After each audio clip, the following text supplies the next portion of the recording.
centuries before Rome drew its first map, long before the Greeks carved their first marble statue. There was a kingdom at the edge of Europe that glittered with gold, silver, mystery, and power. A kingdom so wealthy that ancient writers said its rivers literally washed gold down its banks. A kingdom so advanced that travelers believed its rulers knew secrets about the sea, the stars, and metallurgy that no one else in the world understood. And then, it vanished. No armies. No final battle. No clear trace. Just silence. This is the story of Tartessos, the richest kingdom the ancient world whispered about, and the kingdom that disappeared so completely that some believe it was never real. Stay with me, and as we dive into this mystery, don't forget to like this video, comment where you're watching from, and subscribe to Dude Historian so you never miss the hidden stories of our world. To understand Tartessos, we have to travel back nearly 3,000 years, to the southern coast of Spain, where the Atlantic meets the Mediterranean.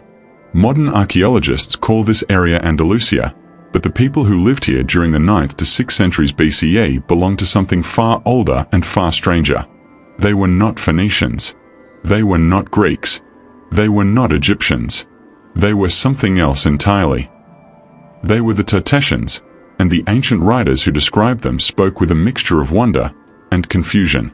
The Greeks described Tartessos as a land overflowing with metals. The Phoenicians described it as a place of opportunity and danger. The Bible may have referenced it as Tarshish, the distant land rich in silver and gold. Even the legendary Herodotus, the father of history, wrote about a Tartessian king named Arganthonios, who supposedly lived for more than a century and welcomed Greek explorers with open arms. But here's the twist. For a kingdom this wealthy, this connected, this admired, there should be ruins everywhere. Temples, palaces, fortifications. Yet for centuries, nothing was found. It's like the ground swallowed an entire civilization whole. How Tartessos became powerful. So how did this forgotten kingdom rise in the first place? To answer that, imagine the perfect location. Gold-rich rivers. Access to the Atlantic Ocean. Access to the Mediterranean Sea. Fertile land. Close ties to the Phoenician trade network. Now imagine a people who not only understood metallurgy, but mastered it. The Tartessians were producing silver in industrial quantities at a time when most of Europe was still experimenting with bronze. They discovered how to extract metals from complex ores, and this single skill transformed them. Silver flowed. Gold sparkled. Trade boomed. And with trade came ships, fast, sleek vessels capable of crossing long distances. The Tartessians connected with Phoenician traders, who were the businessmen of the ancient world. This partnership created a superpower. Gold for luxury goods. Silver for weapons. Copper for tools. Tin for bronze. This kingdom wasn't just mining metals. It was controlling the lifeblood of ancient economies. And as the metals poured out, the wealth poured in. Wealth enough to build cities. Wealth enough to create art. Wealth enough to construct monumental tombs and shrines that blended native styles with Eastern Mediterranean designs. But still, no massive ruins. Nothing like a palace or fortress. Which makes the mystery of Tartessos even deeper. If they were so rich, where did all that wealth go? Before we get there, make sure you like this video, drop a comment about where you're watching from, and subscribe to Dude Historian, because the deeper we go, the stranger this kingdom becomes. The peak of a lost civilization. During its height, Tartessos was unlike anything Europe had seen. 1. A culture of blended worlds. This was a civilization shaped by native Iberian traditions, Phoenician innovation, and its own unique identity. Their writing system was among the earliest in Western Europe. Their artwork showed both Eastern influence and local imagination. 2. A land overflowing with precious metals. To the Greeks, Tartessos was a place where the rivers were literally filled with metal-bearing sands. They believed the kingdom's wealth was so vast that its kings ate from gold vessels, wore silver armor, and displayed treasures few outsiders ever witnessed. 3. A kingdom of skilled navigators. Some historians think the Tartessians reached as far as the British Isles, searching for tin and trade. Others speculate they may have even reached remote Atlantic islands. 4. the legendary King Arganthonios. Ancient writers claim he ruled for 80 years and lived to be 120. Whether true or exaggerated, the message is clear. Tartessos was stable, wealthy, and respected. But here's where the story suddenly shifts. At the height of its power, at the peak of its influence, Tartessos begins to fade. Not slowly, not gradually, but almost instantly. This is where the mystery truly begins. The disappearance begins. Sometime around 530 BCE, Tartessos stops appearing in the records. The Greek explorers who had once visited suddenly never return. The Phoenicians, their trading partners, go quiet. The kingdom's great cities are no longer mentioned. It's as if a curtain falls over an entire civilization. So what happened? There are several theories. 1. A foreign invasion. Some historians believe the Carthaginians, rising in power, crushed Tartessos to dominate trade. But if that were true, there should be battle sites, destruction layers, or something. Nothing. 2. A natural disaster. Others think a massive earthquake or tsunami destroyed the coastal cities. The region is part of an active seismic zone, and ancient accounts describe huge waves hitting the Iberian coast. But again, where are the ruins? 3. Economic collapse. Some argue Tartessos relied too heavily on metal production. Once the silver mines dried up or foreign competition shifted, the kingdom's wealth evaporated. But wealthy kingdoms don't vanish completely. 4. Cultural absorption. Another theory suggests the Tartessians slowly merged with later Iberian cultures. But that still doesn't explain the abrupt silence in historical records. 5. The most interesting theory, Atlantis echoes. Some early scholars wondered whether Tartessos inspired the legend of Atlantis, a wealthy kingdom beyond the Pillars of Hercules that disappeared suddenly. Not that Tartessos was Atlantis, but maybe its sudden silence echoed into Greek storytelling.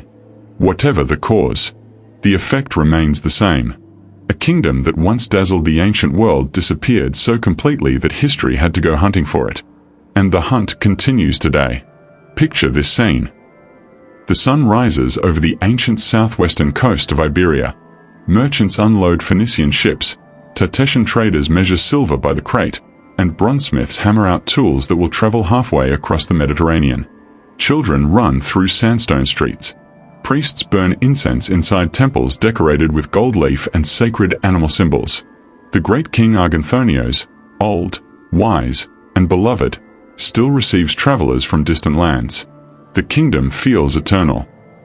And then, in less than a generation, everything changes.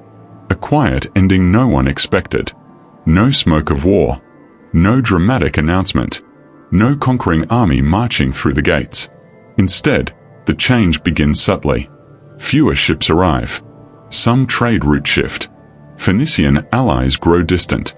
The Tartessian elites, the wealthy families who built their fortunes on metal exports, begin to lose power. Their silver sources dry up faster than expected. Their economic engine sputters. And then, the silence grows louder. One trading port closes. Then another. Then another. Suddenly, the Greek explorers stop writing about Tartessos entirely. No new tales. No updates. No rumors. It's almost as if the kingdom has walked behind a curtain and quietly disappeared. Imagine being there. Farmers in the countryside would wake up to see abandoned roads where caravans once passed. Miners would return to shafts that no longer echoed with workers. Children who once watched merchant ships roll across the waves would now stare at empty horizons. The great capital, whose exact location is still debated, slowly empties out. Buildings crumble. Temples fall silent. Statues topple one by one. The kingdom that glittered like gold simply fades into the landscape, swallowed by time. Before we push deeper into the theories and rediscovery, remember to like this video, comment your city or country, and subscribe to Dude Historian. Because the next part of this mystery is where things get truly unbelievable. Theory number 1, the Carthaginian shadow. Imagine the rise of Carthage like a wave, slow at first, then unstoppable. Around the 6th century BCE, the Carthaginian Empire was expanding aggressively across the Mediterranean. Their fleets dominated trade, their military strength grew, and their influence spread westward toward the Iberian Peninsula. Tartessos, rich with silver, would have been a prime target. Many historians believe Carthage moved to control Iberia's metal production. But here's the twist. There are no clear signs of battles, no burned cities, no ruins that scream Carthaginian conquest. Could Carthage have imposed economic pressure so intense that Tartessos simply collapsed from the inside? Possible. If Carthage cut off Tartessian trade routes, blocked their ports, and redirected silver markets, the kingdom might have suffocated economically without a sword ever being drawn. A silent takeover. A bloodless war. A kingdom erased by financial strangulation. But still, this theory alone doesn't explain the total disappearance. Theory number 2, the day the sea rose. Now let's explore one of the most dramatic possibilities. A natural disaster so severe that it wiped out Tartessos' coastal cities in one blow. The southwest coast of Iberia is vulnerable to massive tsunamis caused by seismic events under the Atlantic. In fact, the Lisbon earthquake of 1755 created waves over 15 meters high that devastated the same coastline. Imagine a similar event, but happening 2,500 years earlier. A roaring wall of water tearing across the coast. Ships lifted like toys. Markets swallowed. Temples washed away. If Tartessos' main cities were coastal, which many archaeologists believe, a tsunami could have destroyed its political and economic heart in hours. This might explain why we find so few ruins. They were wiped clean. But again, nature leaves clues. So far, not enough have been found to confirm this definitively. Theory number 3, the river that turned against them. The Guadalquivir River, believed by many to be the ancient river Tartessos, shifted its course over centuries. Imagine a city built on a riverbank, and then that river slowly moves miles away. Water disappears. Agriculture fails. Trade collapses. People migrate. A slow, suffocating decline. Some archaeologists think the capital of Tartessos may lie buried under wetland sediment, preserved but unreachable. This theory is compelling, because it explains why ruins remain hidden. Theory number 4, a kingdom that became someone else. Not all disappearances are dramatic. Some civilizations fade by blending into others. As the Tartessian elites weakened, new Iberian cultures rose in the region, the Turdetani. Ancient Roman writers described the Turdetani as incredibly cultured, literate, and sophisticated. So sophisticated that many historians believe they were simply the descendants of Tartessos, carrying fragments of the Old Kingdom into a new era. If this is true, Tartessos didn't die. It transformed. Its art became Turdetani art. Its language evolved. Its religious customs adapted. Like a snake shedding its skin, Tartessos may have slipped quietly into a new identity. But that still doesn't explain the sudden silence in Greek texts.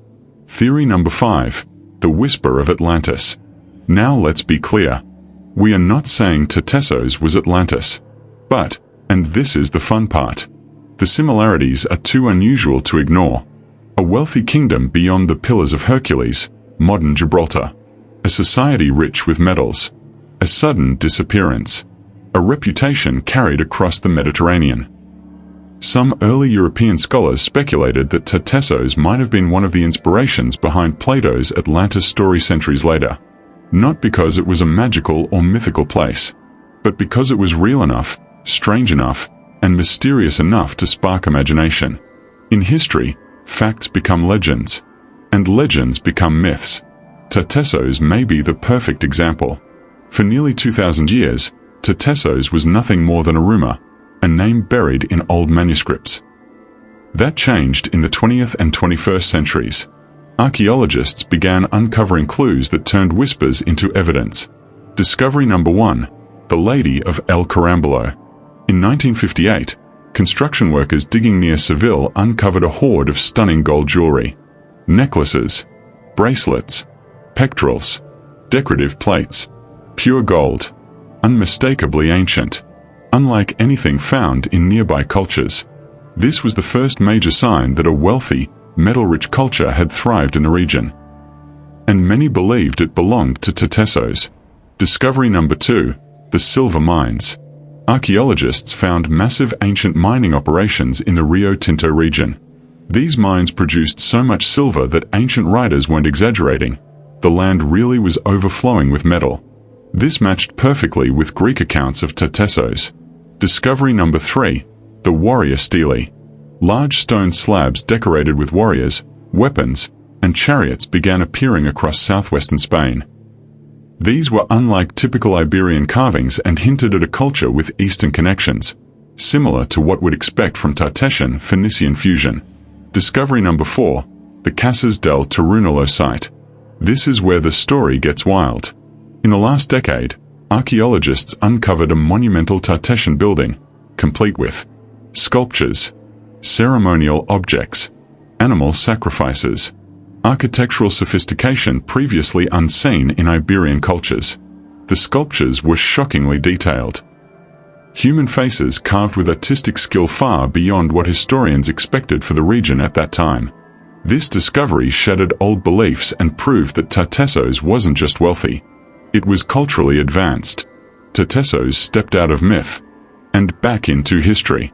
If you're enjoying this deep dive, don't forget to like this video, comment where you're watching from, and subscribe to Dude Historian.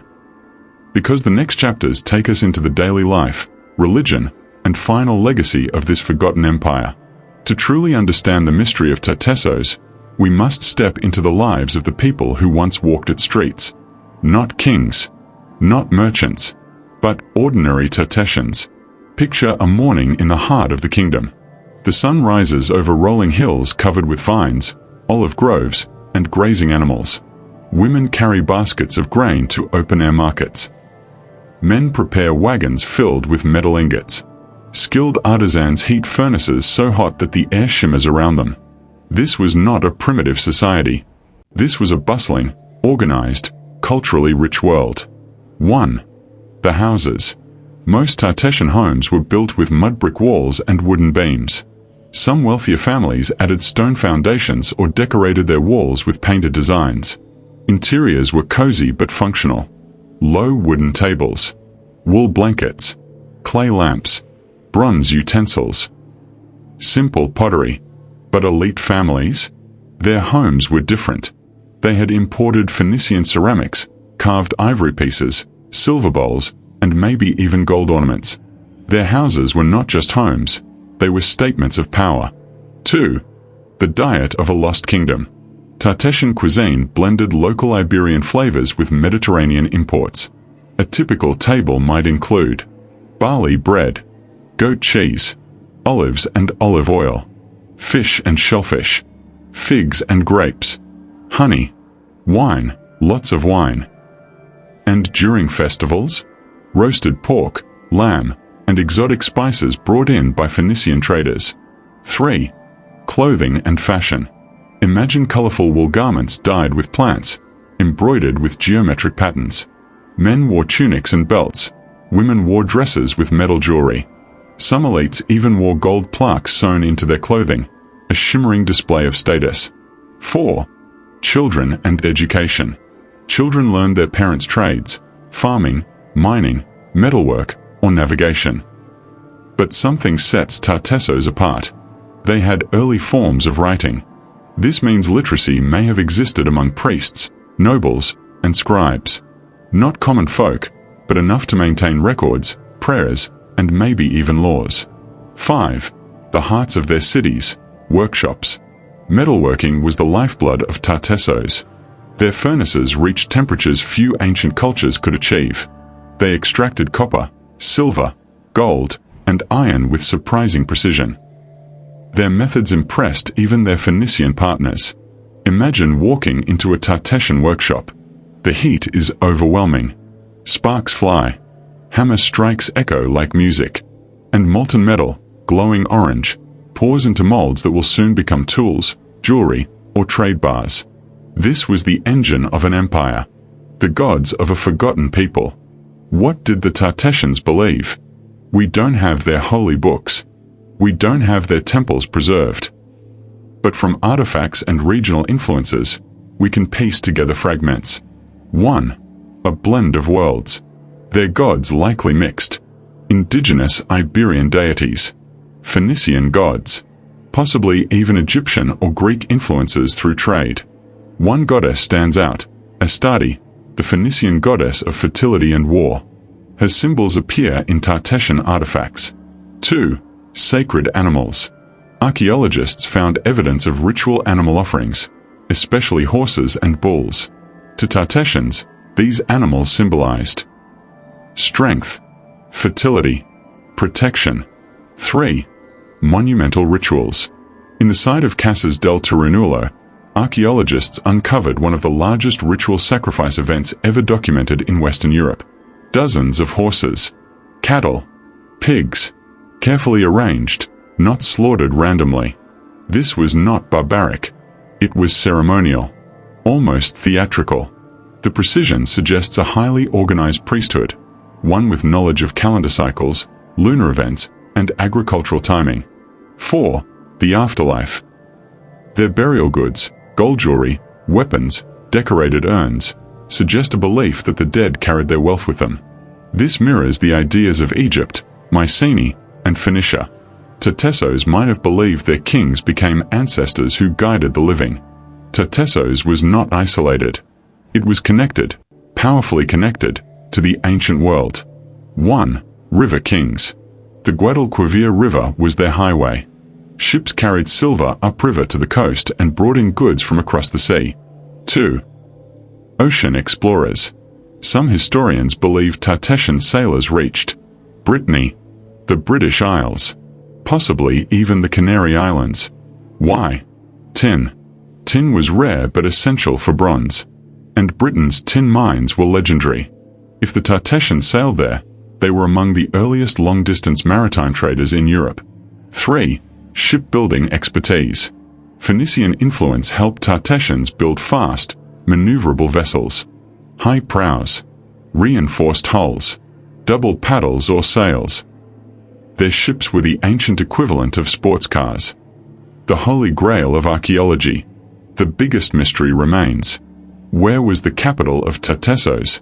For centuries, historians have debated potential locations. Near Huelva, near Seville, buried under marshlands, lost along a vanished river channel. Some say the capital was called Tartessos itself. Others say it was a city named Agantha, Tarshish, or Tarsus. But here's the exciting part. Some evidence suggests the entire capital may be buried under mud, sealed by river floods over thousands of years. Think of Pompeii, preserved by ash. Tartessos, preserved by river sediment. This means the city might be intact, just hidden, waiting. Imagine the discovery. Streets frozen in time, temples untouched, workshops still filled with tools, a palace sealed beneath layers of earth. The find of the century. Maybe the millennium. The human element, the people who disappeared. We often focus on kings and monuments, but let's step into the lives that ended quietly. Imagine a Tartessian mother comforting her children as rumors spread of failing mines. Imagine a group of priests who realize their rituals no longer bring prosperity. Imagine merchants who watch empty docks where ships once crowded like birds at a feeding ground. Imagine miners leaving tunnels they had worked their whole lives, carrying only what they could hold. The fall of Tartessos wasn't just political. It wasn't just economic. It was human. A slow unraveling. A quiet goodbye. And then, generations later, their descendants barely remembered the stories of the Golden Kingdom their ancestors once ruled. Until archaeologists rediscovered the whispers. Before we move forward, remember to like this video, comment where you're watching from, and subscribe to Dude Historian, because the next part explores the deepest mysteries and the enduring legacy of Tartessos. To understand Tartessos more deeply, we must look at it through the eyes of the ancient world, through the writings and legends left behind by people who actually encountered it. 1. The Greeks, amazed but confused. The Greeks wrote about Tartessos with a tone of wonder. Travelers like Calaios of Samos described a place overflowing with silver, a land where the kings were both wealthy and unusually welcoming. One Greek writer said, "The Tartessians lived at the farthest edge of the earth, yet their wealth reached the heavens." To the Greeks, Tartessos was exotic, a place where the world ended and legends began, a gateway kingdom at the edge of the known map. 2. The Phoenicians, business partners and rivals. The Phoenicians were not surprised by Tartessos. They knew its value. Their merchants had been trading with Tartessian cities long before the Greeks arrived. Their influence is everywhere.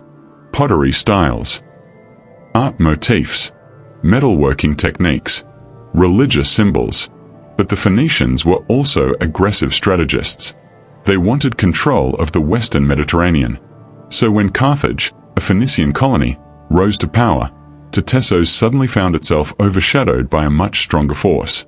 Some historians believe Carthage politely removed Tartessos from the trade map. Not with fire, not with swords, but with monopoly. 3. The possible biblical connection, Tarshish. In the Hebrew Bible, a land called Tarshish is described as a distant kingdom of the west, rich in silver, gold, and tin, accessible by sea, known for its powerful ships. These descriptions match Tartessos almost perfectly. If Tartessos was Tarshish, then King Solomon traded with Tartessos. The prophet Jonah attempted to flee to Tartessos. Hebrew merchants may have known Tartessian ports. This would place Tartessos in the center of ancient global trade, a hidden giant of the old world. 4. Roman memory, a whisper of the past. By the time the Romans arrived centuries later, Tartessos was gone. But the Romans heard stories. They said the Turdetani, people living in the region, were the most cultured of all Iberians. They had laws older than Rome. They had poetry. They had writing. They had structured cities. In other words, they inherited Tartessos. The Romans saw the afterglow of a vanished kingdom. Something magical happens when you look at Tartessian art. You don't see darkness. You don't see decay. You see brilliance.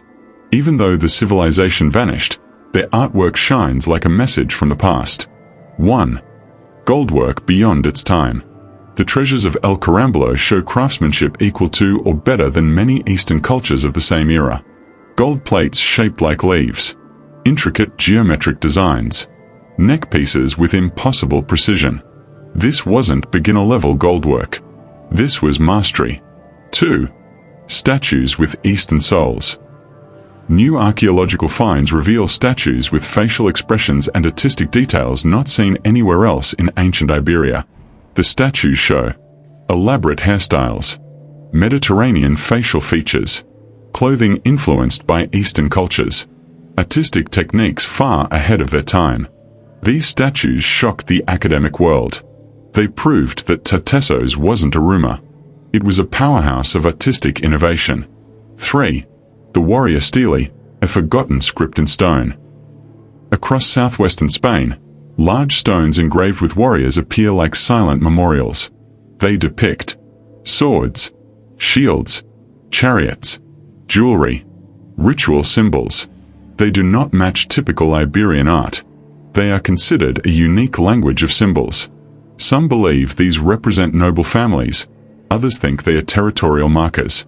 Either way, they form a cultural fingerprint no one can mistake.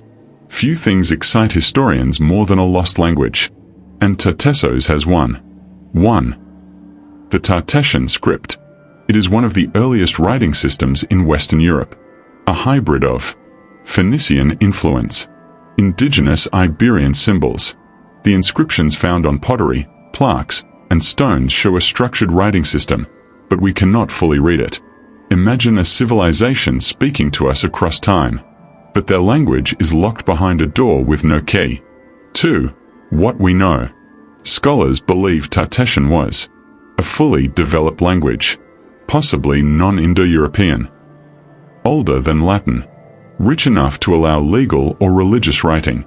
This indicates an educated elite, maybe even schools for scribes. 3. What we don't know. We don't know what their book said. We don't know how they wrote their laws. We don't know the poems or songs they recorded. All of that was lost with the kingdom. But the script remains like a ghost on broken pottery, a voice from a world that refuses to be forgotten.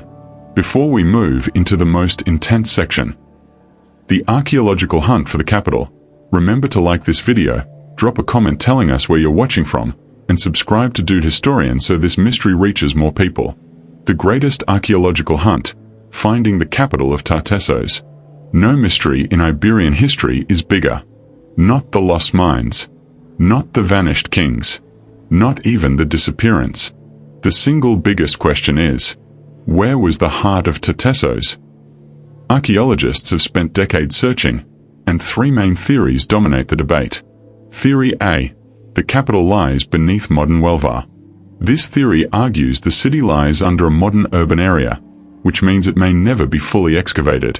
Evidence includes ancient harbor remains, Phoenician objects, signs of a major commercial center. If true, Tartessos is trapped beneath concrete. Theory B: the capital sank into the marshes. Some researchers believe the capital now lies buried under thick mud and sediments in the Guadalquivir wetlands. Over centuries, the river shifted dramatically. Entire towns could have been swallowed. Ground-penetrating radar has revealed strange anomalies, geometric shapes beneath the mud. Are these buildings? Walls? Streets? We don't know. Excavation is extremely difficult, but many archaeologists believe this is the most promising location. Theory C: the capital was not a city, but a region. This theory argues Tartessos wasn't a city at all, but a federation of wealthy settlements. Instead of one capital, there were many power centers, Rio Tinto mining complexes, coastal trade hubs, inland sanctuaries and temples, large aristocratic estates. If true, Tartessos didn't disappear. Its pieces simply scattered and evolved into later cultures. The unsettling possibility: we may have already found it. Some archaeologists now suggest that one of the recently excavated sites is the lost capital. We just haven't recognized it yet. Casas del Tarunulo is so monumental, so architecturally advanced, and so packed with ritual significance that it might not be a side settlement. It might be the center. But the ground there still hides more. Every year, new discoveries emerge. The story of Tartessos is not finished. Not even close. To understand a lost civilization, you must understand what they worshipped, feared, and hoped for. Tartessos may have vanished physically, but through their rituals, symbols, and sacred objects, we can still catch glimpses of their worldview. 1. The sun and the river, two sacred forces. The people of Tartessos lived between blazing sun and flowing river. Both shaped their spiritual identity. The sun, symbol of life, harvest, royalty, and divine protection. Gold objects found in Tartessian sites often reflect solar imagery, circles, rays, spirals. The river Tartessos. Modern scholars believe it referred to the Guadalquivir River. To Tartessians, it wasn't just water. It was the artery of their entire kingdom. They believed the river carried wealth, souls, messages from the gods. Some even think burial rites connected the afterlife to the river's flow. 2. The sacred animals, the messengers of the divine. From archaeological finds, we see that Tartessos revered specific animals. Horses, symbol of nobility, strength, and heroic spirit. Horses were buried with honor, suggesting they were sacred companions, not mere livestock. Bulls represented fertility and divine power. Some rituals mirror ancient Eastern practices, hinting at Phoenician influence. Birds, often engraved on jewelry and plaques, possibly symbols of freedom or the movement of the soul. These weren't just animals. They were spiritual messengers. 3. Priests and ceremonies, keepers of the mysteries. Though no written records survive, we can infer a structured priesthood. The rituals at Casas del Tarunulo reveal carefully planned offerings, symbolic animal arrangements, large ceremonial platforms. This indicates religious specialists, sacred calendars, ritual spaces, a belief in cosmic connection. Tartessos wasn't a simple tribal culture. It was a spiritual kingdom with an organized religious identity. If Tartessos had a heartbeat, it was the mine. 1. the Rio Tinto mines, the source of the kingdom's wealth. These mines are so large and so ancient that early explorers thought they were natural caves. But they were not. They were carved by human hands. Millions of tons of or removed over centuries. The Tartessians extracted metals using methods far ahead of their time. Silver extraction was their masterpiece. Ancient Greek writers said, "The land of Tartessos gleams with silver." And they weren't exaggerating. The silver boom made Tartessos a trade giant, a cultural magnet, a kingdom worth fighting over. 2. Technology beyond their neighbors. Tartessians used furnaces capable of extreme heat, airflow channels, slag separation techniques, alloy production. Their metalworkers were scientists in everything but name. 3. The decline hidden in the mines. But what rises on silver often falls on it. 2. As the silver veins thinned, as extraction became harder, as Carthage expanded, the economy that built Tartessos began to crack. Imagine, a merchant arrives at the capital with a wagon of ore. The priest shakes his head. Not enough. Nobles whisper about lost income. Ships depart with half-full loads. The silver heart was slowing. And with it, Tartessos' lifeblood. The role of women. Power behind the curtain. Most ancient cultures left women in the shadows. But Tartessos may have been different. 1. Women in art and burials. The gold treasure of Carambolo includes items clearly designed for women. Elaborate shoulder plates, feminine ornaments, and ritual pieces. This suggests elite women played ceremonial roles. Women may have been guardians of religious tradition. Female nobility existed in Tartessian society. 2. Women as traders and healers. Some Phoenician records mention Western women who participated in trade and healing ceremonies. This could reflect Tartessian influence. Women may have held healing knowledge, herbal expertise, maritime trade connections. They weren't passive. They were essential. Tartessos had kings. We know that from Greek writings. But how did they rule? 1. The king, a living symbol. The king of Tartessos was more than a ruler. He was the guardian of trade, the judge of disputes, the high priest of rituals, the symbol of divine order. King Arganthonios, the most famous ruler, reigned for an astonishingly long time, possibly 80 years. His long reign symbolized stability. His alliances with Greek traders show political intelligence. 2. The nobility, lords of wealth and land. Elites controlled mines, workshops, trade routes, religious sanctuaries. Their wealth came from metals and trade partnerships. But when the mines began to weaken, nobles likely fought for influence, contributing to internal decline.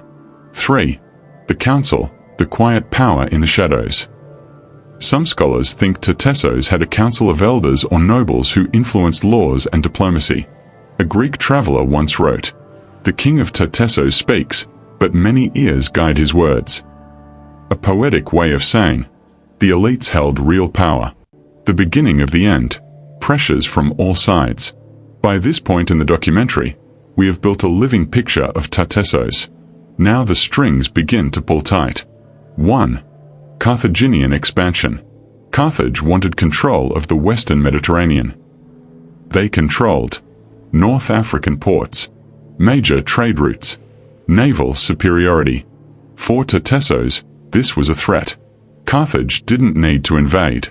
They simply redirected traders, controlled sea lanes, flooded markets, took over mine regions. Tartessos was slowly squeezed. 2. Environmental shifts. The river began silting. Coastal areas flooded. Fishing declined. Fertile farmlands became marshes. The kingdom's geography changed. Not dramatically in one moment, but slowly, almost invisibly. Death by 1,000 cuts. 3. Internal struggles. As wealth declined, nobles argued. Trade families feuded. Social structure weakened. The stable world of King Arganthonios was replaced by uncertainty. 4. Outsiders stopped coming. Perhaps the most symbolic sign. Greek ships stopped arriving. Travelers who once wrote of Tartessos as a glittering kingdom returned home with silence. No news. No updates. No trade goods. The world forgot Tartessos, while Tartessos was still alive. Imagine this final sequence like a slow cinematic fade-out. Merchants close their stalls. Priests perform rituals with fewer offerings. Mines fall silent, tools left on the ground. Sailors stare at empty horizons. Nobles retreat into private estates. Families abandon coastal villages. No fire. No battle. Just silence. And one day, the last storyteller of Tartessos speaks the kingdom's name. And nobody answers. Before we move forward, remember to like this video, comment where you're watching from, and subscribe to Dude Historian, because the next chapter explores the final theories, rediscoveries, and the astonishing legacy Tartessos left behind. The great questions. Why did Tartessos disappear so completely? A kingdom this rich, this advanced, this famous, should have left massive ruins. Temples, palaces, fortresses, something. But Tartessos didn't just fall. It vanished. This is the moment in the documentary where we slow down, breathe, and stare directly at the mystery. Because every civilization leaves traces. Even small tribes leave pottery. Even temporary settlements leave hearths and trash pits. But Tartessos? A golden kingdom? A metal powerhouse? A trade empire? Almost nothing. Why? Let's break down the most compelling explanations, together, one by one, like detectives revisiting a cold case. Theory 1. The capital was built in a flood zone. Imagine a great city rising near a river delta. Flat land, fertile for farming, perfect for trade. Now imagine that same land centuries later underwater or buried in thick mud. This is a powerful idea. The capital of Tartessos may literally be underwater or beneath layers of sediment. Why? Rivers change. The Guadalquivir has shifted dramatically for thousands of years. Deltas expand. Sediment builds up and buries everything beneath it. Marshes grow. Once dry land becomes swampland. Today, large parts of the supposed Tartessian region are wetlands, impossible to excavate without massive environmental disruption. If the capital was built here, then Tartessos is preserved like a time capsule, but unreachable. A kingdom frozen beneath centuries of mud. And that's why the ruins aren't visible. Theory 2. The people moved and rebranded themselves. This is one of the most underrated but realistic explanations. Imagine this scenario. The mines decline. Trade slows. Carthage rises. The old kingdom weakens. Instead of collapsing violently, the Tartessians simply migrate inland. They join or merge with neighboring groups. Their culture evolves. Their names change. Their cities are abandoned naturally. Later writers call them the Turdetani. And the Turdetani were described by Roman authors as literate, organized, culturally sophisticated, keepers of ancient laws. Who does that sound like? Exactly. Tartessos didn't die. It transformed. It shed its old skin, like a snake moving into a new identity. This explains why Tartessian writing resembles early Turdetani scripts. Tartessian art styles continue into later Iberian cultures. There's no dramatic destruction layer anywhere. Sometimes civilizations don't end with a bang. They end with a whisper. Theory 3. Carthage silenced them, on purpose. Let's be honest, Carthage was a superpower. They were wealthy, militarily advanced, and ruthlessly strategic. And Tartessos was their competitor. Tartessos controlled silver. Carthage wanted silver. Trade wars have started over much less. Some historians speculate that Carthage didn't invade Tartessos violently. They just cut off its oxygen. Step 1. Block Tartessian ships from reaching Mediterranean markets. Step 2. Take over key mining areas. Step 3. Make Tartessos economically irrelevant. A kingdom that loses its trade loses its purpose. Once its mines became unprofitable, that was it. Tartessos didn't need swords at its throat to fall. It needed bankruptcy. And Carthage was more than capable of engineering that. Theory 4. A catastrophic natural disaster. This theory is dramatic and surprisingly plausible. Southern Spain is in a seismic zone. Massive earthquakes have happened here. Mega tsunamis have happened here, like the 1755 Lisbon tsunami. Imagine an earthquake along the Atlantic, followed by a giant wave hitting the southwestern coast. If Tartessos was coastal, one event could destroy multiple cities.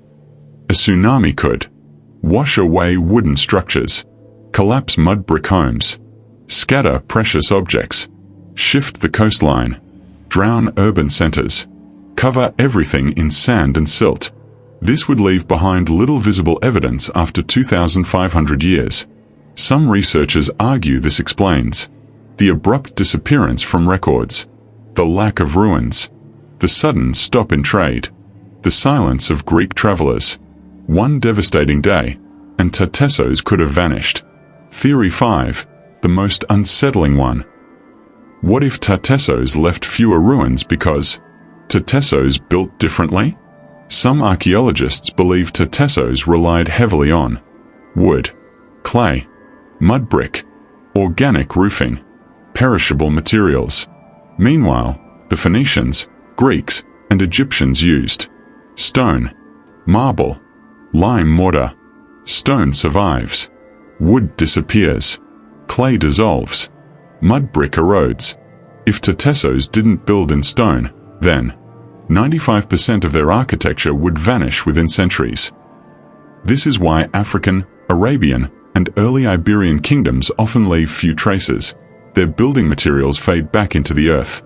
It's not that they weren't advanced. It's that their materials were temporary. Like a brilliant flame that leaves no smoke. Picture it like a slow-motion montage. A noble family packs their belongings into wooden crates. Priests remove sacred statues from a riverside temple. Miners look at empty tunnels as if staring into the past. Merchants watch the horizon where Phoenician ships once appeared daily, now empty. Children chase each other through abandoned courtyards. One by one, the villages empty. The ports grow quiet. The workshops fall silent. Birdsong replaces the clanging of metal. Wind replaces the shouting of traders. Tartessos becomes a ghost. Not destroyed, simply forgotten. A kingdom swallowed not by fire, but by time. Why Tartessos is suddenly famous again. Here's where the story gets exciting. For most of history, Tartessos was little more than a legend. But in the last 70 years, and especially in the last decade, archaeology has exploded with new finds. 1. The El Carambolo treasure, 1958. The moment that changed everything. Gold jewelry so advanced that it stunned historians. Clearly not primitive. Clearly not fictional. This was proof. Tartessos was real. And it was rich. 2. Massive ancient mines confirm the metal boom. The Rio Tinto mines look like giant scars on the earth. But inside them, archaeologists found ancient tools, smelting remains, mining tunnels, used thousands of years before Rome. This matched perfectly with ancient Greek descriptions. 3. The Casas del Torunolo site, 2017 present. The biggest revelation yet. This site includes monumental architecture, a perfectly preserved ancient staircase, immense ceremonial platforms, dozens of sacred animal offerings, high-skill stone carvings. Nothing like this was expected. This wasn't a village. This wasn't a workshop. This was a center of power. Possibly a royal estate, a ritual sanctuary, a political hub, even part of the lost capital. Each year, archaeologists uncover something new, something shocking, something that brings Tartessos back to life. Archaeology is changing the narrative. 20 years ago, Tartessos was considered a minor culture. Today, it's being re-evaluated as one of the earliest complex civilizations in Western Europe. This is huge. History books are being rewritten. Documentaries are being made. Universities are forming Tartessian research teams. And here's the best part. Season by season, the mystery gets smaller, and the truth gets closer. Before we push into the legacy chapter, make sure you like this video, drop a comment saying where you're watching from, and subscribe to Dude Historian, because the next segment is the emotional core of the entire story. White right pointing backhand index, the legacy Tartessos left behind. And why it still matters today. What remains of a kingdom that vanished? Now we reach the most important question of all. A kingdom that left so little behind. A civilization swallowed by time. What legacy could Tartessos possibly have today?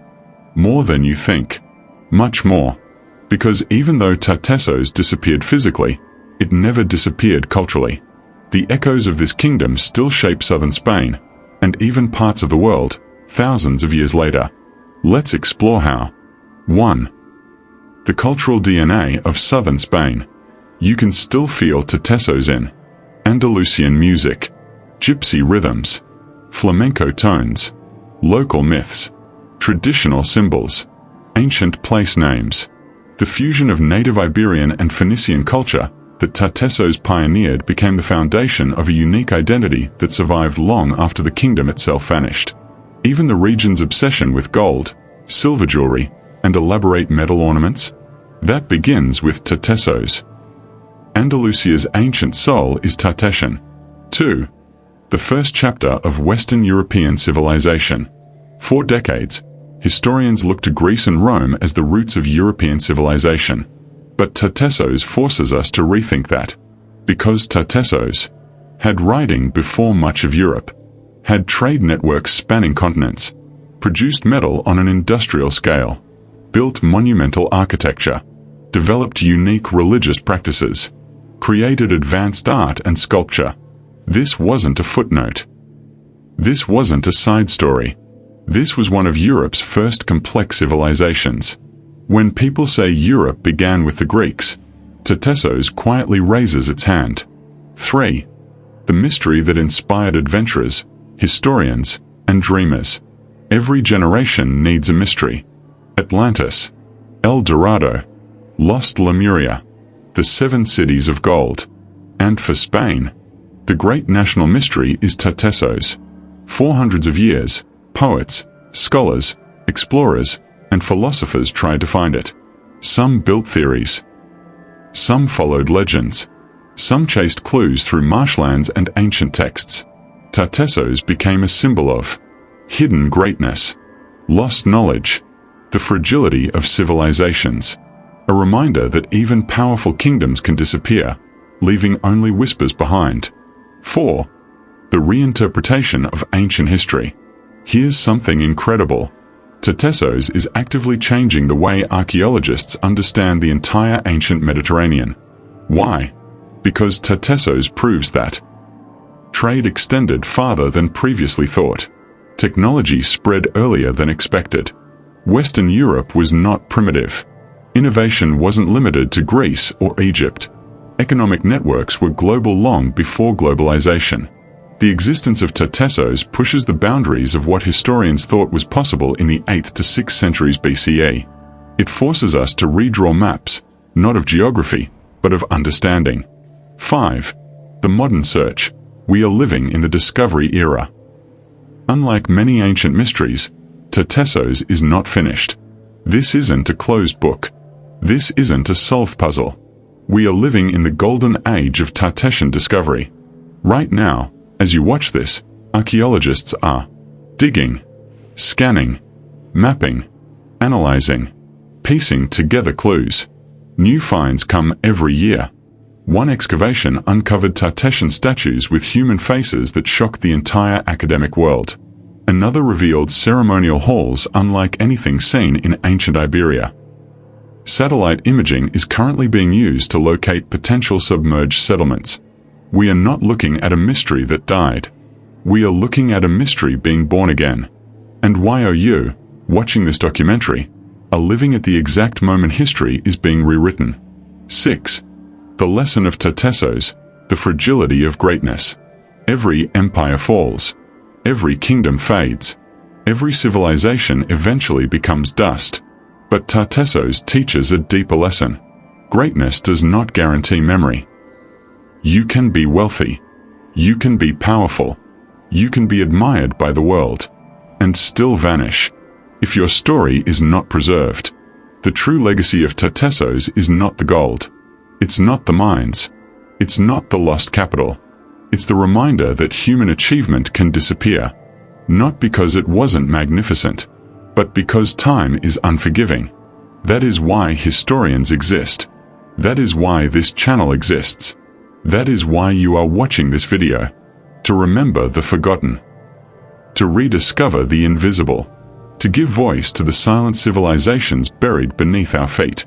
Picture it. A slow pan over the marshlands where the capital may be hidden. Golden light hitting the river that once carried silver to the world. A close-up of gold jewelry from El Carambolo shimmering like captured sunlight. Statues from Casas del Tarunulo staring through time with human eyes. Waves crashing against the Atlantic shore, the same waves Tartessian ships once cut through. Aerial shots of Spain's ancient landscapes. Then the narrator, you, speaks. Centuries ago, a kingdom rose on the edge of the world. A kingdom of gold, trade, ships, and secrets. A kingdom that dazzled the Greeks, partnered with the Phoenicians, and stood as a beacon of wealth. And then, it disappeared. No final battle. No burning ruins. Only silence. But today, the earth speaks. Piece by piece, shard by shard. Tartessos returns. Not as a ghost, but as a reminder. That history is not lost. Only waiting. If you enjoyed this journey into the lost kingdom of Tartessos, don't forget to like this video, drop a comment telling us where you're watching from, and subscribe to Dude Historian for more stories the world forgot. Because every week, we uncover another mystery, another empire, another legend waiting beneath the dust. Thank you for watching. And until next time, this is Dude Historian, bringing the past back to life.